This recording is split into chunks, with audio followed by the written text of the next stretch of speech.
আজকে চিতই পিঠা বানাতে বসেছি। সেদ্ধ চাল ভালো করে ধুয়ে গরম পানি দিয়ে ভিজিয়ে রেখেছি। সারা রাত ভিজবে। এদিকে শুকনো উপকরণগুলো রেডি করে নিচ্ছি।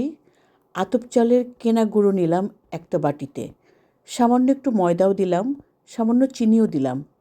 এবার দিলাম লবণ, আমরা পিঙ্ক সল্ট খাই বলে সেটা দিয়েছি।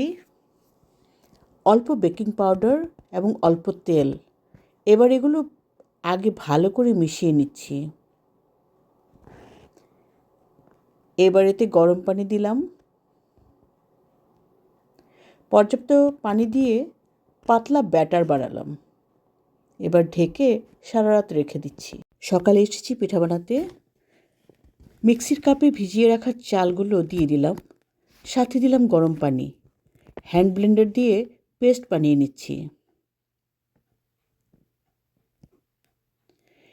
এবার এর মধ্যে দিলাম আধা কাপ রান্না করা ভাত, মিশিয়ে নিলাম। চালের গুঁড়া ভিজানো বাটিটি নিলাম, সেটাকে আবারও হ্যান্ড ব্লেন্ডারের সাহায্যে একটু ব্লেন্ড করে নিলাম। এবার চালের পেস্টটা এর সাথে মিশিয়ে দিয়েছি। একটি বাটিতে তেল এবং পানি একসাথে মিশিয়ে দিয়ে পিঠা বানানোর ছাঁচের উপর ব্রাশ করে দিলাম। এবার ব্যাটার ঢেলে দিলাম, ঢেকে দিলাম। আমি 2 চুলায় 2টো প্যান বসিয়েছি তাড়াতাড়ি হওয়ার জন্যে। 5 মিনিট পর ঢাকনা খুললাম। পিঠা হয়ে গেছে।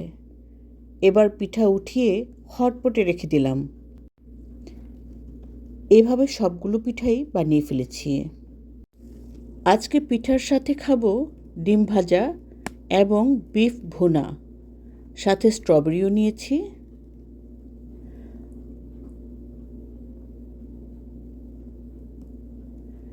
এক টুকরো চিজও নিলাম। রেডি হয়ে গেল আমাদের সকালের নাস্তা। এখন খাওয়ার পালা। আজকাল পিঠা বানাতে সবাই পারে, তাও আমি আমার মতো করে বানালাম। খেতে কিন্তু দারুণ হয়েছে, নরম তুলতুলে পিঠাগুলো।